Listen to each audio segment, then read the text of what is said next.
आप लोग देख रहे हैं वेलकम न्यूज चैनल। मैं हूं संजीव कुमार पांडे। देश की राजधानी एक विस्फोट से दहल गया।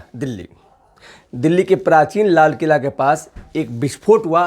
इसे हम बम विस्फोट नहीं कह सकते हैं, हालांकि सूत्र से पता लग रहा है कि RDX विस्फोट था और दर्जनों लोग अब तक मारे गए हैं।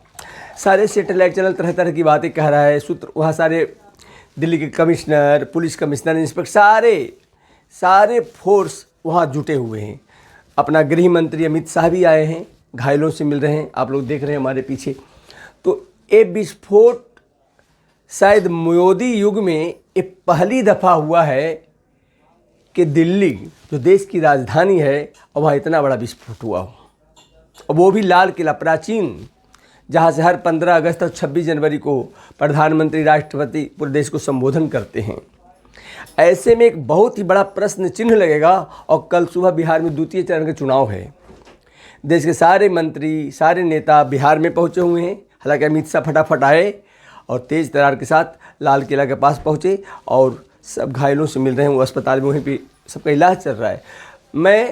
हमारा दिल्ली में अभी भी एक कार्यालय है, ऑफिस है, दो जगह।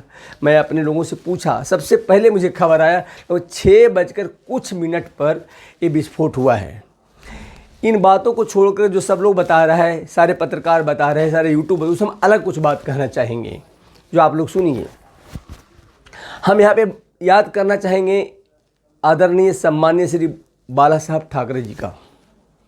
बाला साहब ठाकरे जी का अपने गूगल में जाइए, यूट्यूब में जाइए, उनको एक इंटरव्यू देखिए। एक पत्रकार उनसे पूछता है, अगर आपको प्रधानमंत्री बनाया जाए तो आप क्या करेंगे? तो उन्होंने एक जवाब दिया था कि हम जितने भी देश में आतंकवादी जेल में बंद हैं उन्हें बुलाएंगे, उन पर कुछ केस नहीं, कोई तारीख नहीं, सबको शूट करेंगे। हम अपने चैनल द्वारा, अपने यूट्यूब जो मेरा छोटी मीडिया है उसके द्वारा कहना चाहूँगा देश के नेताओं को, क्यों नहीं श्री बाला साहब ठाकरे के जो कहे हैं उनके नक्शे कदम पर चला जाए। मैं मानता हूँ कि हम लोग 10 साल सुरक्षित रहे। मोदी जी 2014 में प्रधानमंत्री बने, तब से लेकर के देश के भीतर इतना बड़ा विस्फोट नहीं हुआ जो आज हुआ। आज 10 नवंबर का दिन काला अक्षरों से लिखा जाएगा मोदी के कार्यकाल में। अगर ये आतंकवादी विस्फोट है तो ये बहुत ही बड़ा विस्फोट है। यानी सबका ध्यान चुनाव पे था, इधर दिल्ली में फोड़ दिया, वो भी लाल किला के पास में। तो हम अपने छोटी चैनल हालांकि दुनिया एक जलाने के लिए तिनका ही काफ़ी है। हम पूछना चाहते हैं देश के तमाम बड़े बड़े नेताओं से कि एक बार बाला साहब ठाकरे जी की बात क्यों नहीं मानते हैं? वो महापुरुष रहे हैं, हिंदू हृदय सम्राट छोड़ दीजिए, एक बहुत बड़े महाराष्ट्र, देश का महान राष्ट्र है महाराष्ट्र, अपने भारत देश का इकोनॉमिकल राजधानी है महाराष्ट्र। उनके एक इशारे पे बंद होता था मुंबई, चालू होता था। तो एक बार उनकी बात क्यों नहीं मानते हैं आप लोग? उसी दिल्ली में, उसी दिल्ली की जेल में बहुत सारे आतंकवादी बंद है भाई, नाम लेने की जरूरत नहीं। हमारे बम्बई का अर्थरों में कैसे आतंकवादी बंद है, जम्मू कश्मीर में बंद है। उन लोग क्यों आप लोग जान मारते हैं? क्यों नहीं फांसी देते हैं तुरंत, या गोली क्यों नहीं मारते हैं? कब तक आम इंसान मरता रहेगा? हम इन सबसे अलग बताऊंगा। जो बता रहा है ये चैनल हमारे पीछे जो देख रहे हैं उसे कुछ अलग मैं बताना चाहूँगा। ये बकर बकर बकर बकर मिला जुला को ही सब बोलता है, हम अलग बोलना चाहेंगे।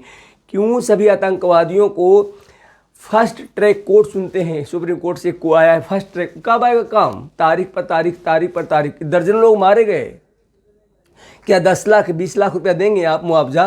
क्या उस घरों में किसी का घर खत्म, किसी का पति खत्म, किसी का पिता खत्म, किसी के भाई खत्म हो गया, फिर से शुरुआत हो रहा था? अगर यह आतंकवादी हमला है तो मोदी युग का एक सर्वनाक दिन रहेगा आज। हम यही कहना चाहेंगे देश के तमाम नेताओं से। सोशल मीडिया के लोग, सभी लोग सुनते हैं, सारे लोग सुनते हैं, नीचे से लेकर ऊपर तक सुनते हैं। एक बार आदरणीय, सम्माननीय, पूजनीय हमारे श्री बाला साहब ठाकरे जी का बात मानिए, जिनको मैं अपने घर में सजा कर रखा हूँ। कैमरामैन से कहने एक बार दिखा दीजिए जूम करके, श्री बाला साहब ठाकरे, उद्धव ठाकरे, जूम करके दिखाइए। बाला साहब ठाकरे को दिखाइए, और उद्धव ठाकरे जी भी हैं, और फिर इधर लाइए, सामना पेपर भी है। तो एक बार क्यों इनका बात मान करके जितने भी आतंकवादी जेल में बंद है उन्हें सरकारी दामाद बनाकर क्यों रखे हुए हैं आप लोग? कब तक आम लोग मरेंगे? इन्हीं सब के साथ नमस्कार। कुछ और बातें दिल्ली लाल किला विस्फोट से मिलेगा जो सुनाते दिखाते रहूँ, मैं सत्य बताऊँगा। नमस्कार। प्राइम मिनिस्टर बन के पहला काम कौन सा करेंगे आप? पहला बिल्कुल कश्मीर साफ करूंगा। एक ही आदमी मेरे देश में, पूरे देश में, चाहे वो पाकिस्तान का हो या बांग्लादेश का हो, यहाँ नहीं रहेगा। और जितने कोई आतंकवादी आए हैं, एक पर भी मैं मुकदमा नहीं चलाऊंगा। शूट टू किल, यही ऑर्डर मेरी रहेगी।